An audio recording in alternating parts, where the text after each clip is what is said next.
Washington. Gary D. Cohn was an avatar for big business in the White House. His departure will leave a market-oriented void in President Trump's inner circle at what could be a pivotal moment for the United States economy. Mr. Cohn, a former Goldman Sachs executive, has been the strongest opponent of economic policies that have rankled Republican allies and business groups, especially Mr. Trump's plan to impose tariffs on foreign products and scuttle multilateral trade agreements. A blunt and outspoken advisor, Mr. Cohn took on the sometimes lonely task of carrying the banner of free trade and free markets, countering what he and Republican lawmakers viewed as a false narrative peddled by other advisors about the economic implications of protectionist policies. His resignation as head of the National Economic Council leaves a White House steeped with advisors who have encouraged the president's more protectionist impulses. Few of his top economic policy aides share the traditional Republican views of the Senate Majority Leader, Mitch McConnell of Kentucky, and Speaker Paul D. Ryan of Wisconsin. That could reduce the already low odds of Mr. Trump championing traditional Republican and business priorities in the months and years to come, including free trade, immigration, infrastructure, and reducing the federal budget deficit. Congressional Republicans and industry leaders, who only recently were celebrating the party's passage of a sweeping tax cut, are suddenly very worried about Mr. Trump's next moves on economic policy. A senior Republican aide said on Wednesday that the departure would allow the White House to move ahead with damaging economic policies that could stifle growth. John Cornyn of Texas, the number 2 Republican in the Senate, said on Wednesday he remained concerned that the White House was not aligned with traditional Republican views on free trade. I think there just seems to be a difference of opinion between the president and the White House on that topic, and the rank-and-file Republicans, Mr. Cornyn said. I have been concerned and I am still concerned about NAFTA, he said, referring to the North American Free Trade Agreement. Senator Orrin G. Hatch of Utah, who worked closely with Mr. Cohn to pass the $1.5 trillion tax cut, called the departing advisor a heavyweight whose keen instincts, wisdom, and talent will be sorely missed in this administration. The advisors who remain could struggle to push Mr. Trump in a more free market direction. Stephen Mnuchin, the Treasury Secretary, has shown little appetite for bucking the president on big issues.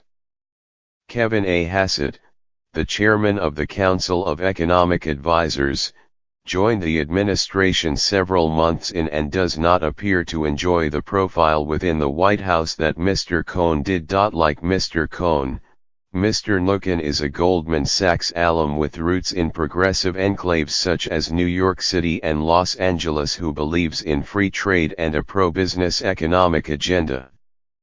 The two men worked closely together to shepherd the tax bill, and Mr. Mnuchin often tries to be a moderating force, attempting to calm markets and smooth Mr. Trump's provocative policy instincts. But unlike Mr. Cohn, Mr. Mnuchin has not shown a willingness to publicly break with Mr. Trump and instead defends him.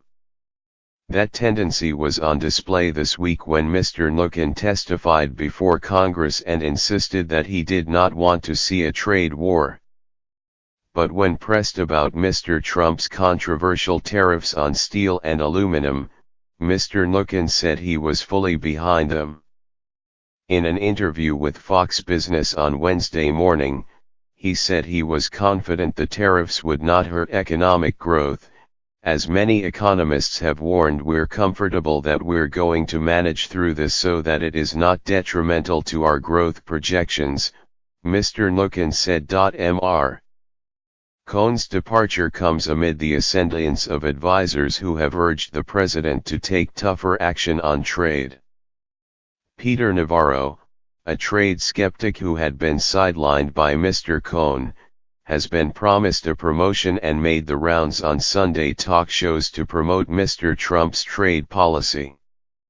Commerce Secretary Wilbur Ross, who oversaw an investigation that led to the tariffs, succeeded in moving up the announcement even as Mr. Cohns sought to delay it. Robert Lighthizer, the United States Trade Representative, has become a trusted advisor to the president. Those advisors have a much more binary view of trade, seeing it as a zero-sum game in which the United States is losing.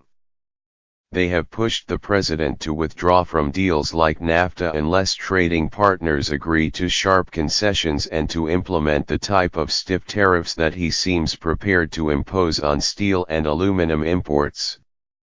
Mr. Cohn has argued against some of the tougher positions that economists and businesses say could disrupt global supply chains, drive up costs for American businesses and hurt consumers. The rise of the populist faction is already fanning fears on Wall Street and among foreign officials that Mr. Trump could start and escalate a global trade war or take a more combative stance toward trading partners and international groups like the World Trade Organization. Foreign officials viewed Mr. Cohn as a reliable ally on global economic issues and someone who could express their views to the president. Pierre Moscovici, the European Commissioner for Economic and Financial Affairs, said in a tweet on Wednesday that Mr. Cohn was a solid, constructive interlocutor for me in the real Donald Trump administration. Mr. Cohn's departure leaves almost no one in Mr. Trump's inner circle who would champion sharp reductions in federal safety net spending, as Mr. Ryan, Mr. McConnell, and many business groups favor, in order to reduce the growing budget deficit. It could affect implementation of the new tax law and reduce the already small odds of congressional leaders advancing bipartisan immigration and infrastructure bills this year. We can only hope to have as great of a working partnership with the next director of President Trump's National Economic Council, said Joshua Bolten, the president and CEO of the Business Roundtable. Perhaps the only silver lining for business groups is that the shift is unlikely to slow Mr. Trump's drive to freeze and roll back federal regulations, which those groups love. Mr. Trump's budget director, Mick Mulvaney, and several of his cabinet secretaries, including Scott Pruitt at the Environmental Protection Agency, remain fierce advocates of deregulation. Nervous Republicans said on Tuesday that they would watch Mr. Cohn's team at the NEC closely as he departed. Many of Mr. Cohn's deputies came from Capitol Hill and share the more traditionalist philosophy. If they were to leave, it would be a potentially ominous sign for like-minded Republican lawmakers.